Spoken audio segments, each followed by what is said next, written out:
Little roller up along first. Behind the bag. It gets through Buckner. Here comes Knight, and the Mets win it. A 2-1 pitch. And a drive in the air to deep right field. That ball headed toward the wall. That ball is out of here. Out of here. A game-winning grand slam home run off the bat of Robin Ventura. Hey. And it's hit deep to left center. Andrew Jones on the run. This one has a chance. Home run. Mike Piazza, and the Mets lead 3-2. High fly ball to left. Back at the wall, and the captain's going deep to the wall. Turner drives one to center, chasing Nimmo back to the warning track right at the fence. He made the catch! Oh, wow! The catch of the year for Brandon Nimmo! He took a home run away from Justin Turner. Wow. Ladies and gentlemen, may I have your attention, please? The show starts in 10, 9, 8, 7, 6, 5, 4, 3, 2, 1, go!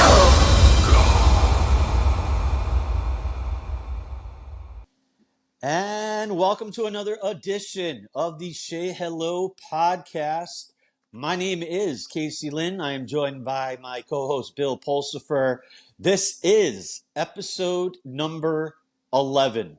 Unbelievable. I want to thank, of course, Stephen White, who is our producer behind the scenes. If you're by a computer or by a phone, which I know you are, check out his website. It is roots-recordings.com. Roots-recordings.com. I want to thank everybody for joining us. If you're watching us at Say Hello Media on YouTube, we are getting our subscribers up, which is very exciting. The more subscribers, the more people are watching, and that's what we're here for. And Bill has a lot to do with that. We are very excited. And we are, of course, on all platforms for podcasts, Google, Spotify, Apple, you name it. So you can find us, the Say Hello podcast there. I just wanted to say thank you very much. Please follow us and subscribe if you are on YouTube. Now that we get that all out of the way, Bill, how are you today, sir? I'm doing well. How about yourself? I'm good. I can't believe it's episode podcast number 11, but I say that every time. So I know. The weeks are flying by. They always do. And we're not even at what we would call hot stove yet. We're in the midst of the playoffs. As we spoke last time, we're obviously now a little deeper into the playoffs. Let's go right into that. I know that a couple episodes ago, you mentioned how you do love playoff baseball. And just because the Mets season is over, doesn't mean, stop watching baseball, even though the Mets are out. So my question to you so far, what are you most impressed with, or what teams, players, or anything that's going on in playoff baseball right now in Major League Baseball postseason? Well, it's easy to say this now, but even before last night, obviously the Rangers have been very, very impressive on a super hot streak, almost to the point where they kind of have to lose a game just to remember what it feels like, so they don't get slapped in the face, and if they do end up moving forward and going into the World Series. Obviously, Corey Seager's a tremendous baseball player. They've got their at bats 1 through 9. They see so many pitches, they make the pitchers work. I've been loving. I know Mets fans don't want to hear this, but the Phillies are just a monster. They're a bunch of dirt dogs. They're really buying into the Philly fans, and the fans have been tremendous. I mean, that stadium has just been rocking. Yeah, I know Mets fans don't want to hear that. I don't. I know. But it's true. But the Diamondbacks have been quite a surprise. I would think it's true though. I can't argue the truth, Bill. I mean, you're right. It sucks for a Mets fan, but the Phillies have been playing, and their crowd in their stadium, unbelievable. Well, unfortunately, what I kind of noticed from watching the Phillies play, and I hate to say this, but it lets you see exactly how far the Mets really kind of are at this moment. A lot more passion I'm seeing from that group of guys. And I'm hoping that the Mets players are watching this and seeing how great it can be, and the level of just feistiness that needs to happen in this day and age in baseball. because you have the other teams that went out there, like the Braves and the Dodgers, and unfortunately for them, they were so far ahead early in the year that they didn't have to fight for it. That and those few days off, I think, kind of hurt them a little bit. Yeah, we touched on that last episode last week, and it turns out now that we can look back, 3 out of the 4 teams that had that bye didn't make it through Well, their first round. the It interesting was thing about that for me is that the Astros is the one team that made it through, and that was actually the team that had to fight until the very last day to know exactly where they were going to be and when they were going to be playing. So I think that kind of eliminates that argument for the days off being a detriment, because I do believe they are. You could look at it either way. Yeah, the Astros had to play game 162. Them and the Rangers didn't know if they'd be the number 5 wild card team or the winner of the AOS. So, and then you could look at the other 3 teams: the Orioles, the Braves, and the Dodgers, who had the byes. And Dodgers getting swept, Orioles flat on their ass, and the Braves flat on their ass, and the Orioles swept. And what other? That's all 3 teams right there, I believe. So well, I think being turned on longer, where the other teams, they were so far ahead that they're not ever completely turned off, but you're not as intense as the team that's still fighting until the very last day to figure out what your position is going to be. I've said this until you're blue in the face, and I'm sure you're sick and tired of me hearing it, but it stands true to me.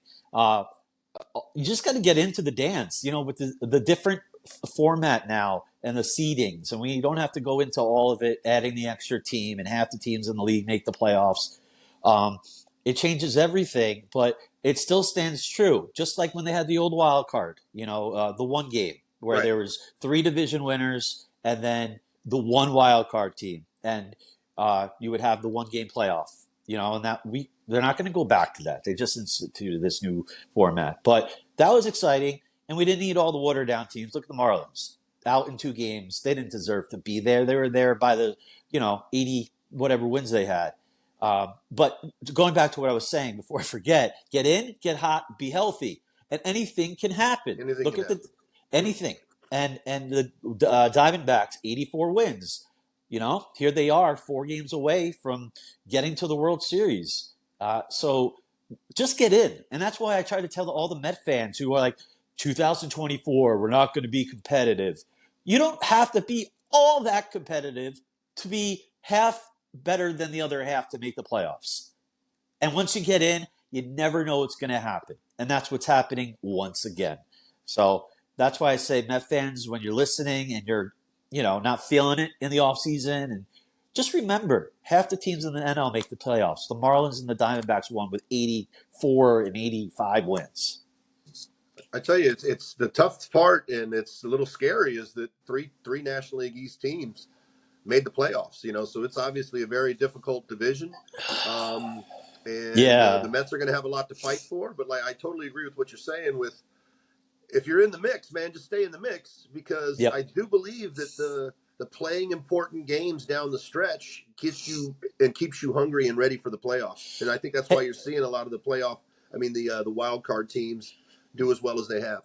You remember the 99 Mets, even the 98 Mets. They had to play tooth and nail to the last game. I mean, they got in. I believe it was Mike Piazza was at the plate against the Pittsburgh Pirates, and there was a balk or a wild pitch. I'm sorry, that allowed the Mets to clinch. And you should, anybody listening, check out that YouTube.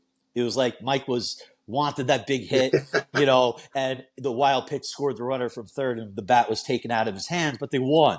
Right. And my point is that they went all the way to the NLCS, and we know how that all went. But playing to the end and not having days off, and as you know, baseball players are creatures of habit. They don't want a week off. Tell me, if you're a hitter and you're 8 for your last 10, and then you get a week off because your team is too good, you don't want that. No, you want to be in that. You want to be in that batter's box and have them keep throwing it at you. Yeah. You alluded to 3 National League teams making the playoffs. Of course, one is left as we record this, the Phillies. The Braves are out. Sorry, Brave fans. You're probably not listening to this anyway. But if you are, your excuses and you're throwing trash on the field. And, I've never seen a more pathetic, embarrassing from top to bottom, from media to fans, even the players, about losses. They made every excuse under the sun. This is just me ranting. I speak on my own, but not really, because a lot of people, if you go on Twitter, read the articles, it was pretty pathetic. So I'm not. I hated rooting for the Phillies as a Met fan. So now go Diamondbacks. But seeing the Braves and how they handled all that, too much rest. All the sprinklers went off. I don't know if you saw this, where the Phillies were, and their media got doused, but not where the Braves were, or trash thrown on the field. It was all pathetic, embarrassing. There's no need for that in baseball. Absolutely not. One of the things that I kind of noticed, and I harken back to the 90s, and what I saw from the crowd from the Phillies kind of reminded me of what it looked like at the old launching pad, and then in the Olympic Stadium. I can't remember the names of them right now, but the crowds, the way the crowds were then, kind of reminded me of that with the Phillies. Phillies were at Veterans Stadium, and Braves for the Fulton County Stadium. Fulton County. What was the name of the stadium after the Olympics in '96? The Braves Stadium. I can't remember the name. Not Truist Park. No. Anyway, my point is it's going to kill me too, but we'll figure it out. The crowd was so quiet and so like sitting on their hands in Atlanta relative to where pregame they showed the Phillies crowd, and they're losing their shit. They're really into it. So I think that that kind of played into the days off. That kind of played into it too, kind of just like it was just a regular season ball game. Bill, you're as down to earth and more old school than most people that we know that have played the game. You would enjoy this. All the excuses from the players and fans and media, throw that aside. You know what Brian Sickner, the manager of the Braves, said after they got eliminated? Did you see that quote? I didn't, but I'm sure it was something about they were the better team. He said, I can't sit here and make excuses for having a week off and being flat on our ass when the Houston Astros had the same thing and they advanced. There you go. That's a classy manager. Yeah, no, he's obviously an old school guy, 100%. Right, yeah. He's a good manager and a good baseball man. He learned a lot from Mr. Cox, and I wouldn't expect anything different from him. Right. So I heard that quote, and that good for him. Yep. You mentioned 3 NL teams. We got a little sidetracked. Braves gone, Marlins gone, Phillies still alive. Probably the favorites now to win it all. I'm getting sidetracked by myself because more questions are popping and thoughts in my head. So let's just go with it. We're recording this, we won't say what day because there will be games played before this is aired. We hope we can get this out as soon as possible. But with the 4 teams as of right now that are remaining, the Astros, the Rangers, the Phillies, and the Diamondbacks, who do you see advancing? Who do you like? Or who do you like to go ahead? I think it's going to be Philly and Texas in the World Series. Yeah, I think so. I think experience and also hunger from the Phillies from last year and missing out. I think that's there. I think that they're hot and they're playing. They seem like such a close-knit team, and that has a lot to do with when you're on a roll and feeling everybody, and everybody feels you, and we're a bunch of band of brothers out there. I see that from them, and obviously Texas is hot. Like I said earlier, it's almost like they need to lose the game just to remember what it feels like. But I mean, do you really mean that? Because I remember the Astros last year; they were kind of the same way. They swept the World Series. They actually finished the year. I don't know if it was 8-0 or 9-0 because they swept the Yankees in the ALCS. So that's 8 wins right there in a row. I mean, there's nothing wrong with winning. I just hate for them, in my eyes, if they get to the World Series and maybe lose a game, they might freak out if they haven't lost one on the way on the trip there. I could be completely wrong, but I know that they're a very streaky team. There was even a moment in time where people were thinking that they weren't even going to make the playoffs, and they got hot after they lose like 18 or something. They lost so many games. We all thought it was the Scherzer effect. They traded for Scherzer, and then they did lose 18 of whatever. Yeah, right. But I think those are the 2 teams that end up playing in the World Series. Okay, I would happen to agree with you. And that leaves us to this. This is the hot topic on Twitter and amongst Met fans, only Met fans. I can speak for myself. I don't know if you have an opinion on this. It's if we think the Phillies are going to play the Rangers in the World Series, now it's like, well, there's no way in hell I'm rooting for the Phillies. We Met fans, Philly fans, we don't like each other. I don't know if you saw the quote or the celebration when the Phillies advanced to the NLCS. I don't remember the player. I remember what he looked like. He had overalls on and he had a bunch of Bud Lights or Budweisers pocketed in his shirt like this. And his quote was, "Fuck the Bravos, fuck whoever we're playing, and always fuck the Mets." Yeah. Why are we on their minds when they're celebrating in the locker room? That's how the Phillies don't like us. We don't like them. I think that obviously that's a thing. That's not the first time that had happened. Right. I totally disagree with the cameras being in the clubhouse and filming that and putting that out, though. I think what happens in the clubhouse is supposed to stay in the clubhouse, and in another day and another time that wouldn't have been put out there. Whether the Mets are really on their minds or not, I don't know, but obviously it was put out there. But I think that's a team thing. Like I said, I think that's a band of brothers there. I think that those guys go out and have a beer together after the game. The majority of the guys, there's a big group of guys that are hanging out on that team. Philly's a lot like that. As much as I like to get on Philly, I'll give them this. They're knowledgeable about their sports and they're passionate about their sports. So I can respect that. What I can't respect is how they treat other fan bases and, how they treat others. But I'm just talking about the players. I'm gonna leave the fans alone. Obviously, Phillies. And I got this maroon shirt on today, not on purpose for the Phillies, but I like the group of players. I would take that group of players and put them in blue and orange and be really happy. The Mets had a chance. The Mets had a chance under the Cohen ownership to sign Kyle Schwarber or Nick Castellanos. Yeah. They were free agents. They decided with Marte. They decided with Canna.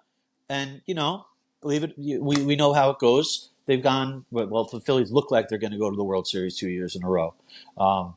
So my question was, before we got a little sidetracked again, as a Met fan, and you can speak differently, I have an opinion. Met fans are tossed up. It's a hot topic of, shit, I can't root for the Phillies because I hate them. But I also don't want to root for Max Scherzer because he threw us under the bus when he was traded.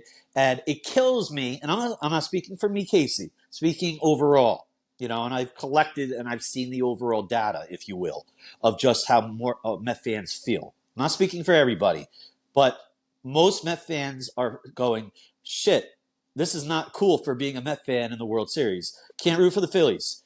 I don't like Max Scherzer, went out on a horrible way, unlike Verlander.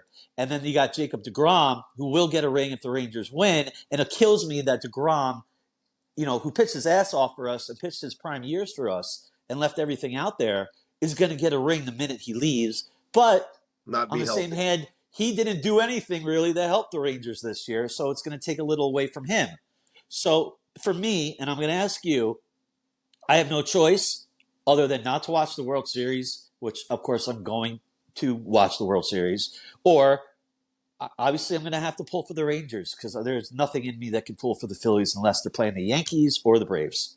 So if it means Max getting another ring, he's got a couple anyway. Good for him. Throw it in your trophy case, And as for Jake, I have nothing against Jake. And he didn't do crap with the Rangers, so if anything, it'll probably bother him that he got a ring and he had nothing to do. Yeah, I think 100%. That's the thing I was actually thinking about the other day is it's going to suck if it does work out for the Rangers for Jake to end up getting a World Series ring and not being a part of it. And I know that the type of competitor that he is and the type of ball player that he is, that's going to eat at him. But it's also going to feed his hunger that much more to come back and try to get one that while he's out on the mound. Being an integral part of a ball club, which we all know that he can be.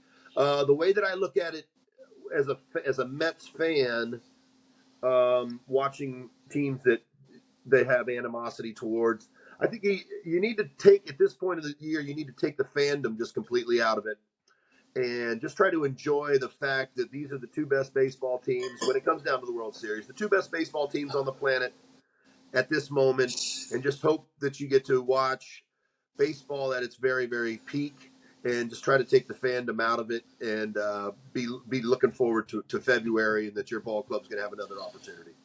I can respect that. Unfortunately, Met fans are not rational. And we've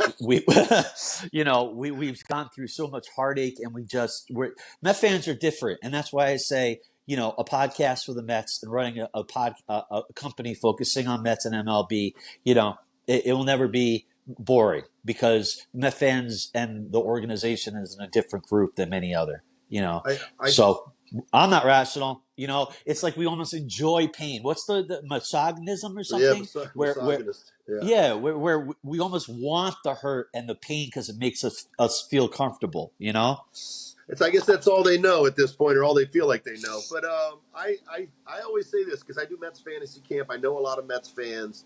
I've got an opportunity to meet lifelong Mets fans, guys that are in their 60s and 70s, and that. I always like the you got to believe Mets fan a lot better than the disgruntled Met fan, and and I know sometimes it can go both ways, but I like to always feel like you know what. You're going to have a chance. You're going to have a chance. And that's just the way I try to feel. I try to be optimistic about it.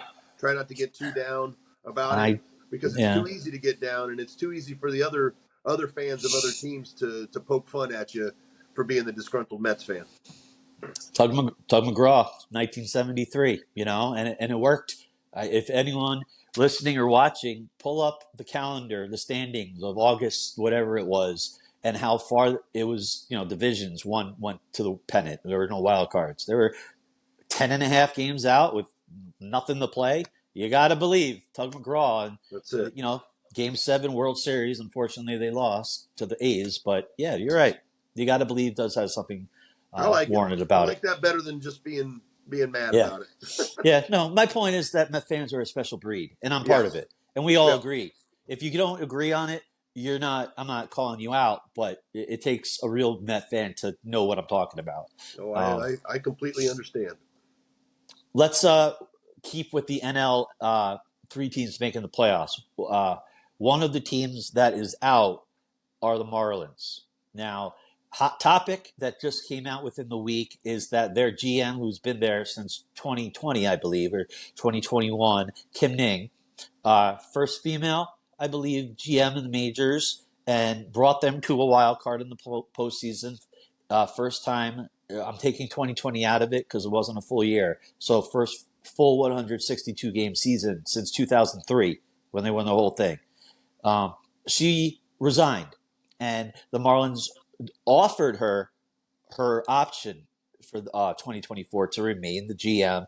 She found out that the Marlins were shopping around and offering positions like a David Stearns for president of baseball operations. Once she found out that she would have to be the number 2 after what she's built, I mean, I understand it as just an employee and a person. She resigned, and regardless of how you feel about her and what she's built in Miami after Jeter left and the teams and the trades, they were making progress, and she resigned. She quit, but she'll land on her feet.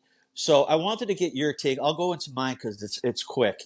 A lot of Met fans are being like, at least they're going to do their due diligence, but she's not going to the Mets because she would be under David Stearns, That's why she quit. She didn't want a play. If anything, she should have been elevated, if anything.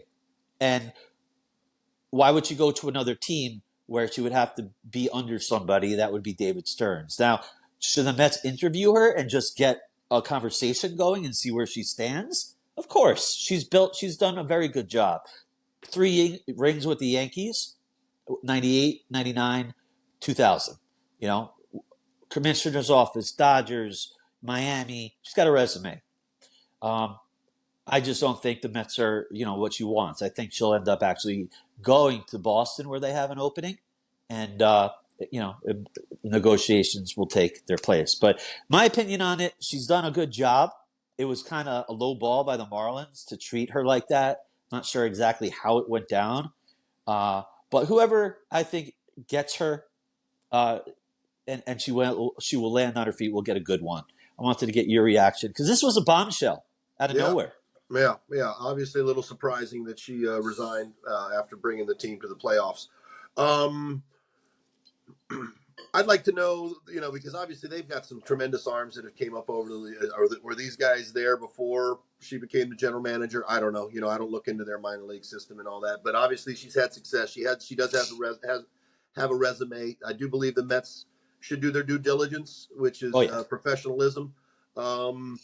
I personally feel like with Stearns being the analytics, the brains, I'd like to see something closer to possibly like the Rangers, where they have a former player be the manager. I mean, the general manager, Former simply Met. because they can kind of bat things off of each other, between the crunching of the numbers and the eye test. And I think that we're seeing that kind of play out a little bit with the Rangers.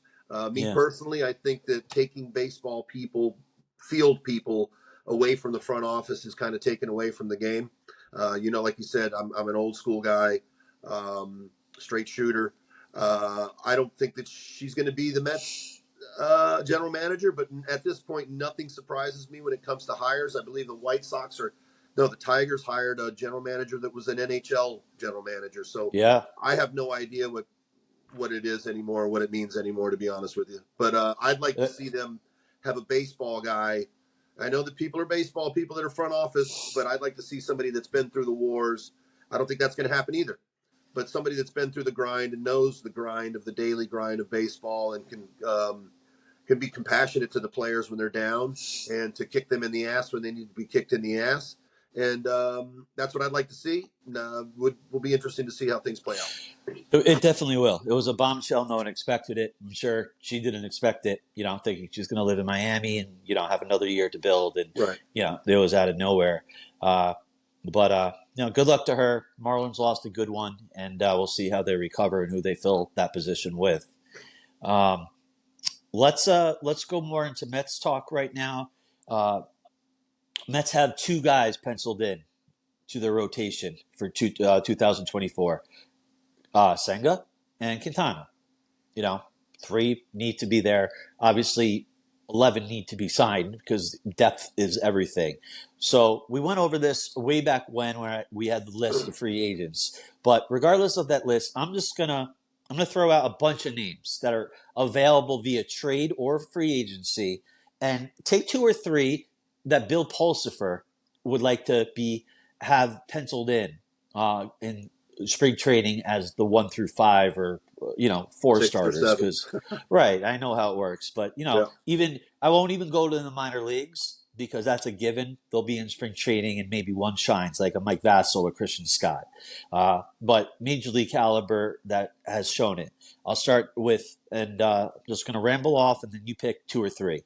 Okay. Yamamoto from Japan, who's going to be the number 1 sought. You got Lance Lynn, who's on the Dodgers now, traded at the deadline from the White Sox. Montgomery, who's pitched his ass off for the Rangers, who was traded by the Cardinals, former Yankee, at the deadline. Blake Snell, who is going to win the Cy Young. We're going to take him off the list, but he was a free agent. I don't think he'll ever play again. Urias of the Dodgers, who got into the domestic, dispute, and that's an ongoing investigation. So take him off the list. And then you have trades such as Corbin Burns, who's going to be a free agent after 2024. So he would be a rental. I feel like I have to write these names down now. You're giving me so many. Well, that's those are the bigger names, and then Okay. you got lesser names. I believe in Alex Cobb, who might have an option. I don't have the list in front of me, but those are, again, they have the 3 or 2 guys that they're going to have to sign or trade. Corbin Burns is a guy I would love to have, and you could get him cheap because he's a 1-year rental. He's a free agent after this season, and they're going to trade him. The Brewers, David Stearns. He's not resigning there. They can't afford him. And he went to arbitration. He got lowballed there. So he actually, if you saw that interview at spring training this year, he basically said "F you" to the Brewers. Yeah. Mm-hmm. So if you have any guys on your mind too, but that is the list. There are other guys as well. You keep in mind this is realistic. Money involved, years involved. What makes the most sense for the Mets? Who are you looking at? Obviously, Yamamoto is going to be a hot topic, and it makes more than just baseball sense. It makes business sense, and also could help with the possibility of bringing over the guy out on the West Coast there too. Never heard of him. Ohtani? Yeah. I like Snell, but I'm a little leery just because of the whole sign year, contract year thing, and then I also come to find out, the guy's never even thrown a complete game. Not that they happen all that often, but kind of surprising in a Cy Young Award winner, not ever throwing a complete game in his career. Lance Lynn, no, I think he's on the back end. Yeah. Montgomery's interesting, obviously. Very. And I think that he's one of those guys that gave you the big FU to the Yankees too, because as soon as he left, you saw the beard and if you look, he's almost got as much beard on his neck that he does on his face right now. So I think he's very interesting. He's obviously matured and improved over the past two seasons now, and he's shown he could pitch under the bright lights. Yeah, not sure if he wants to be in New York again, but maybe he does. And what better way to say screw you to the Yankees than to become a Met? Obviously not Urias. No. Corbin Burns, what do you think? I do like Corbin Burns, obviously, and as a rental. And if things do work well, maybe you end up signing him again. Obviously, the ties with Stearns in the Brewers, but maybe I'm sure Stearns had something to do with the arbitration in that last year. So maybe there's a little bit of a grudge there as well. Could be. That's a very good point. Obviously, we're naming all lefties other than Burns, but Lucchesi, what's his contract situation? Because I think arbitration eligible. I think he deserves a shot in spring training to see what he's got. He's finally healthy again. He's pitched. He pitched somewhat successful. Did well down the stretch. I'm happy you brought his name up because I did not. We could just bubble it down because you touched upon it all. Yamamoto, I totally agree. Burns, go after him if you can, if it makes sense. Mets got some depth in their players now in the minors that it makes sense for both. But Lucchesi, Jose Budo, who pitched very well towards the end. He pitched very well. And why am I one other pitcher as well? Even Peterson pitched well, and McGill. And we've seen a lot of McGill and Peterson over the years. Do you want to pencil them in? No. But should they be given a chance? Yes. I think they're in the mix of the 6, 7, 8 guys. I think they're in the mix still. They're waiting for them to turn the corner. Sometimes it doesn't happen. Sometimes it does. Obviously, we'll look at Montgomery as a perfect example as a comparable to Peterson. A guy that struggled, got traded, found his niche. And he looked outstanding the other night in the playoffs. And he's been tremendous in the playoffs so far. Yeah. So, I think those are some good names to look towards, and I think that some of the guys, I'd like to see Lucchesi healthy for a year and see what he can do because he's definitely funky, and he's a little different. The curve, absolutely. I mean, he's shown in the major leagues that he pitched very well. So I hope that he gets an opportunity. And just because you break camp with the team doesn't mean you're there all year. Injuries happen, shit happens, but Mets have to go out and get free agents or trades, but they do have a lot of depth, like we just talked about with a Peterson, McGill, Lucchesi, Budo, those type of guys. I think you might have some Mets fans cussing at you right now with those names you're saying. Good. Other than good. Budo, I like Budo. I thought he was tremendous at the end of the year. He was, and good for him. I'm rooting for McGill, and I'm really rooting for the lefty as a former left-handed pitcher myself. I really root for Peterson too, and I'd like to see him turn to. Maybe they need a different voice. Maybe, I don't know. Could be. Yeah. So my thought. Tell me if you agree with this. As a pitcher that you are, I always thought. And I'm surprised it hasn't really happened yet. McGill would be better suited as a reliever, coming out because he's always pitched well early, and they never, until later when he was pitching well towards the end, a third time through the order, obviously didn't work out. But he's thrown 98. He's recovered from his injury. I'm not saying make him the closer, but, try him out in the bullpen. I always thought that McGill has the stuff for getting 3 outs. I don't think that's a bad idea. This is totally off in another direction with him. I'd like to see him spit the gum out and move a little bit faster, stop being such a sloth. If I was his coach, and I know you can't tell somebody not to chew gum, but man, he's been trying to chew that gum for 3 years now. Spit the gum out. Start same moving piece? a little bit faster. Is it the same piece of gum for 3 years? I don't know, but him and Beatty are obviously the gum boys. They're chewing their gum. Maybe if that's not working, go ahead and try something different. And that's why we love having. I'm a big believer in try something different. I don't like his tempo as a pitcher. I think he's much too slow, and I think he's a big dude. He's 6'8", dude. But I'd like to see a little bit more fire in his ass. I'd like to see him laid lit back up a little bit. Show a little bit more. I know he's a California laid back guy, Yep. but I think that he needs a little bit of a fire lit under his ass. You know, his nickname is the Big Drip because he's Yep. cool. You know, and but that's why we love having Bill Pulsifer, on the Shay Low podcast. I never really noticed. I mean, I'm sure I did, but you're right. Now that I think about it, he's always chewing gum. And moving Better at than half a mile an hour. Let's go. Get it going. better than tobacco. Get it going. But yeah, I could see how maybe a little fire under I think there. he needs a little fire. I'd like to see a little fire in his ass, and see how that works out. Because I love his stuff. You gotta love the size. I just like to see a little bit more. Yeah, no, I get it. I get it. Because and I understand that it's frustrating, as you make that really weird sound effect because he has the stuff thrown 98, and the sweeper now, and he learned from Senga about kind of like not the ghost forkball, but something along those lines where we'll see what happens in spring trading with it. I'm sure ghost fork, they called him the American. Senga named that? Senga didn't name that fucking pitch, right? There's no way he named that pitch. You know what? It's 2023. It shouldn't be hard to find out. I'll find out. I don't know. Somebody gave that pitch the name. There's no way that the only pitcher I ever known that named his pitches was Ricky Vaughn. Exactly, Ricky Vaughn. That's about it. That's about it. Right. And Major League Two, the Terminator. Right. Or whatever. Before we get into the mailbag, I wanted to talk about this because this really bugs me. Craig Counsell.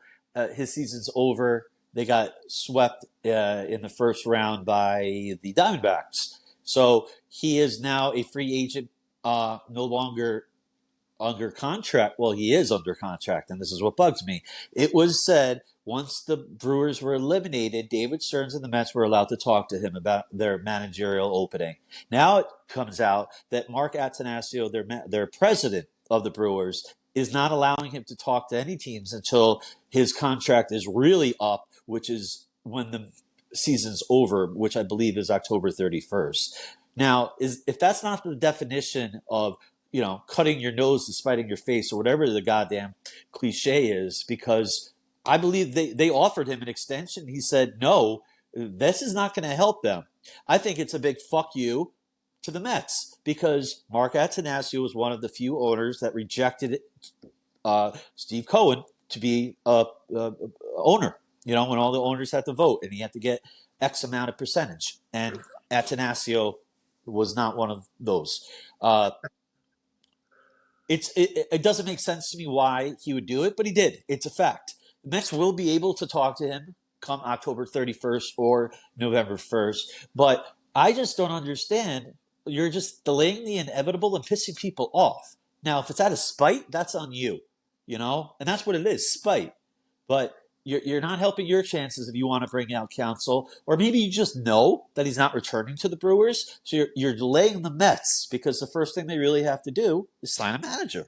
Right. And the last thing I'll say, and I'll get your input on this, Steve Cohen, ever since he took over, nothing has ever leaked with the Mets like the Will Pumps. Everything's tight ship, and it looks like Stearns is, with that as well.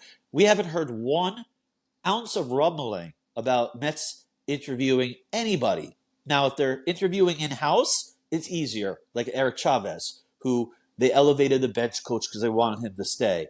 Or even like a Beltran, who's in-house, Yep. But you don't hear them interviewing anybody else. But you hear about other teams interviewing players, managerial vacancy openings. Giants, plenty.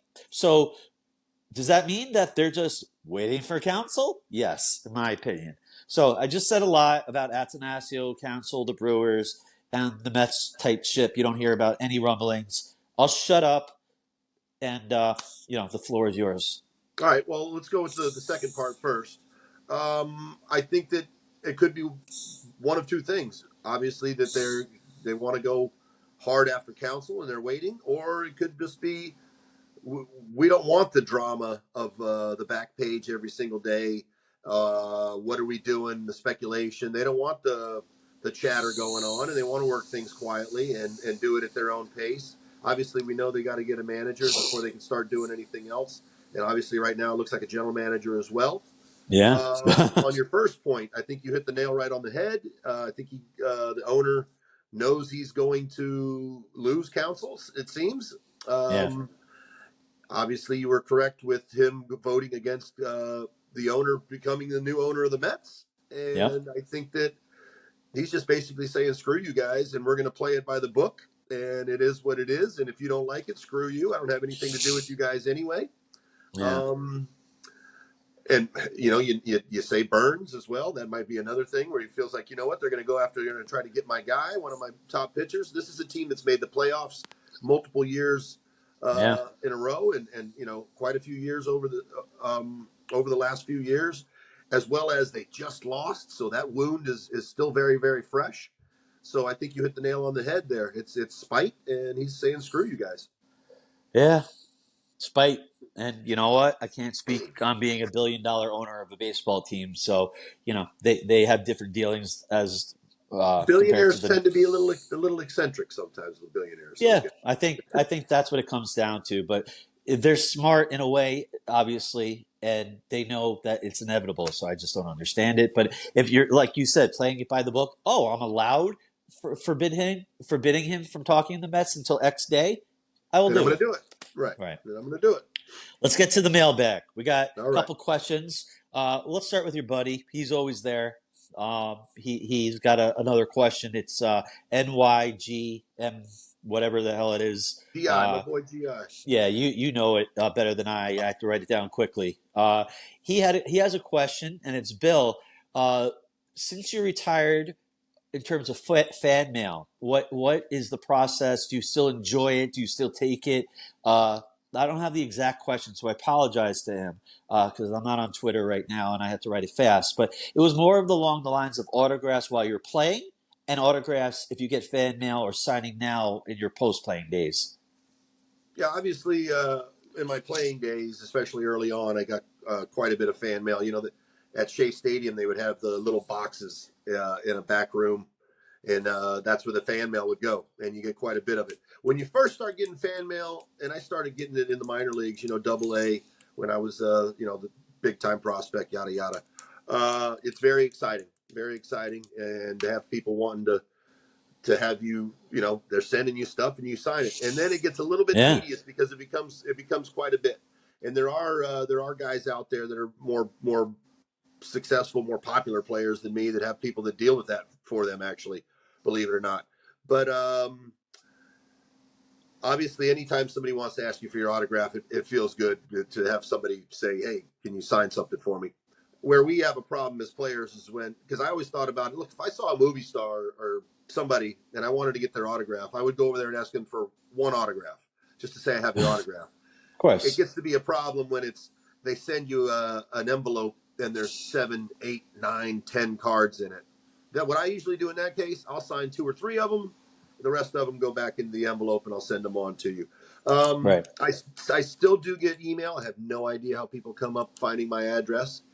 Did I say email? I still get fan mail. Yeah, we know what you meant.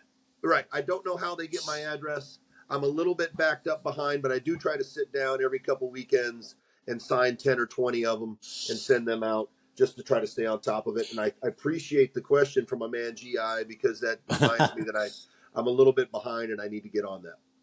Yeah, I don't know how it works either, but I think there are some companies that have books that from former players of addresses and I don't know if you have to have consent over it. It sounds like you never put your name in a book for former players. But I was talking with Glendon Rush at Fantasy Camp, and he was actually saying that they have a website that rates players on their response level. I believe it. If you're going to send it to this guy, don't expect it to come back. Or if you send it to so-and-so, this guy's always on top of his stuff. So that is out there. But I do need to. I'm a little bit behind. I need to this weekend. Your man GI. Let me put you on the spot. Not putting GI on the spot, but putting you. If fans wanted to get a Bill Pulser autograph, and I took care of it without giving out your address, could we make that happen if they were 100%. So interested? Absolutely. Okay. 100%. Okay. I will within the week via Twitter and Instagram on Shea Hello. We'll make that happen. We will not give out your especially now because I feel like it's a little more intimate. If they're spending the time to sit down and listen to you and I discuss and conversate, I think that absolutely we can make that happen. Hey, when we missed that 1 week, a couple weeks ago, people were, not saying their week was spoiled, but they were looking forward to it. So They were wondering where we were. I'll take it we should take it as a compliment. Absolutely. We just started out. The numbers are trending very high. So you're right. If they're taking the time to listen to us or watching us, that they deserve. If they want an autograph from a Bill Pulsifer, I agree. respect that. I agree. Next question, Jimmy Lags. This is. I remember writing this down. It's still. I don't know if you saw it because you get the updates on Twitter. I saw a few. If I know this is the one, this is going to be interesting. Yes, it is. If you I can't even. If you had a choice between your wife's your wife's spaghetti and meatballs or winning a World Series, and you had to pick one, which would it be?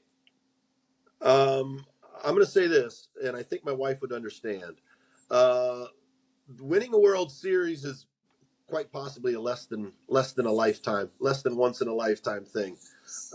Spaghetti and meatballs can be every Sunday. Luckily for me, and like we know, as we covered in the past, that's my favorite meal my wife makes. Yeah. Hopefully, and I think she would understand winning a World Series, but then coming home to a nice bowl of spaghetti and meatballs would be the ultimate. Yeah, so World Series over meatballs. Spaghetti and meatballs, but I think that I'll end up getting the spaghetti and meatballs too.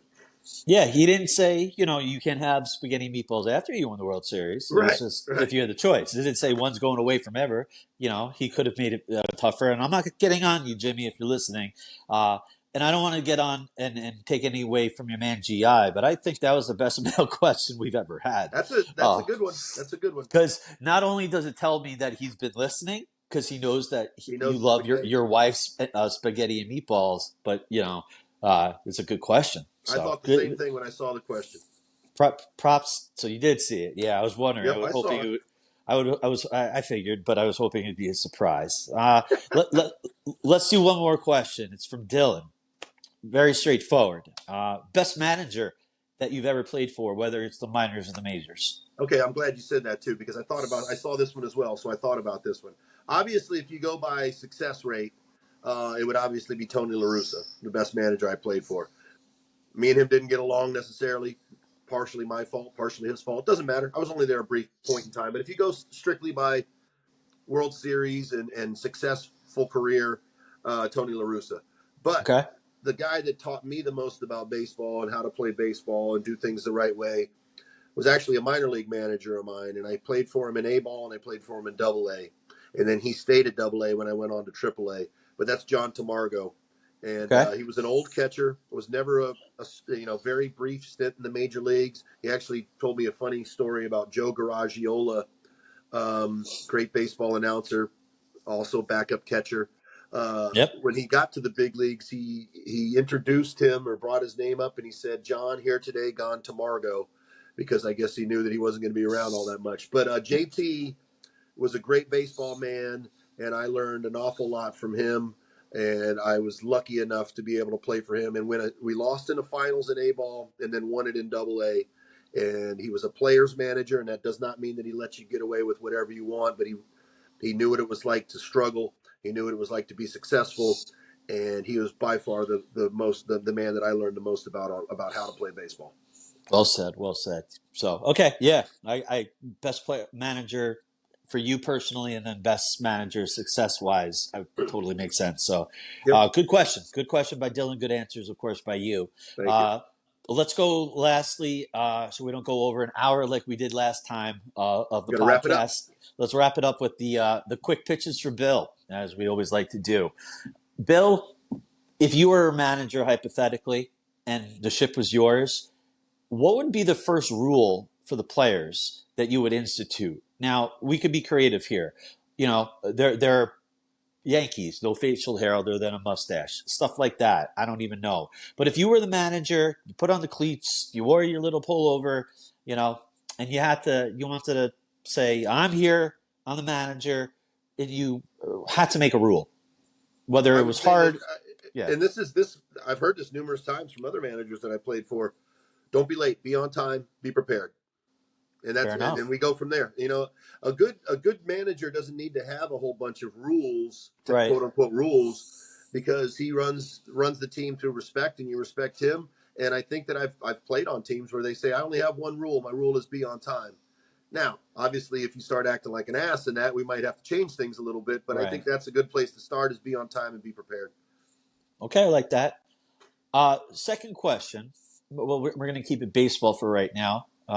We've sometimes gone off to other places, but kangaroo court was always a big thing back in the day, where players would have to throw money. And Yes. if players don't, if fans and listeners don't know, kangaroo court, tell me if I'm wrong. I've witnessed it just being in the locker room in the minors, but fines or players finding other players for doing stupid shit. Right. And you would put money, and at the end of the year, stuff like that. You party, whatever. Right. Yeah. Yep. So the question to you, it's more of a question than, quick pitches. Is there anything that you got fined for that was stupid, or you fined somebody or saw somebody in kangaroo court that, I don't know if it's still going on here in 2023? I don't think it goes on much anymore. No, but I wish it did. It does go on at Mets Fantasy Camp, though. I'll tell you that. Right, it's always a great night. And I get that, because, you got a bunch of guys who used to play that are older now and went through it back when you played. Exactly. So I guess the question is, of any of in that realm, anything that sticks out that you remember? I think one of the funniest things that they do in kangaroo court, especially through the minor leagues, is late for the season. So let's say you're playing at AA and you get called up to AAA. Well, right away you get fined for being late to the season. Got it. If you get sent back down to AA and they have kangaroo court, you get fined for being late for the season. So that was like a mandatory fine. Anytime somebody got called up or sent down or anything like that. I think that's one that sticks out, because that was kind of just a universal. It was going to happen, Yeah. I don't know if I should say this, but please, now you have to. Okay. Have to. It is 2023, so I shouldn't. But meat gazing. Or how about this? Cocking the spread. If you're going to go get food, you got to at least have some shorts on. You can't go up there in your towel or go up there naked to go get some food. That's a mandatory fine as well. I would hope so. You would be surprised, though. You would be surprised. I wouldn't, because I've, like I said, being in the minors as a broadcaster, I've seen, a lot of what you just touched upon. Questionable. Guys don't give a crap sometimes about that. So but when it comes to food and the spread after the game, or even before the game, after you take your shower before the game, put some shorts on. Not even in your towel. Put some shorts on, and go to get your food. Okay. I like that. Last question. Hypothetically, we're keeping it baseball for the quick pitches here. If you were offered a position with any team in the majors, whether it be manager, it's all hypothetical, of course, pitching coach, bench coach, bullpen coach, anything come to your mind of like, oh yeah, I think I'd be a better pitching coach than I would be manager, or I'd be a better bench coach than pitching coach? What would you pick, and why? I think I'd like to be a pitching coach. I feel like through all of my experiences, ups, downs, and I tried every single way known to man, it seems to be successful, and to varying levels. I feel like I could help young pitchers out, and I feel like I'd like to be a pitching coach, a little more intimate, because you're dealing with a little smaller group of guys. You're going to battle together, and I think that I think I'd be a good pitching coach. I think this ran its course, but I've been through so much in my baseball life and had to learn through success and failures. I think that I would like to be a pitching coach. Okay, I think you would make a good one as well. Thank you. That's going to wrap up quick pitches. We kept it baseball, and we didn't go really off the course as we usually do. Next week. But I think we went off the course earlier in the podcast today, which made this more keep it on the course. So next week I'll have some better questions. We'll get off the course a little more. I want to say thank you once again to Stephen White, who's our producer, roots-recordings.com. Thank you, Stephen White. He does have a show on YouTube. Cold Popcast is the name of his show. Bill, before we really wrap it up, any last thoughts? Enjoyed it. A lot of topics today. Enjoyed the conversation, and thanks for everybody watching. Thank you. I appreciate it. Absolutely. I want to thank everybody who listened. Remember, if you're watching on YouTube at Say Hello Media, hit that subscribe button. We're on all platforms as well if you just want to listen to us and not see our beautiful faces. And wish everybody a great rest of your day, and be safe out there. We will catch you next week on the Say Hello podcast.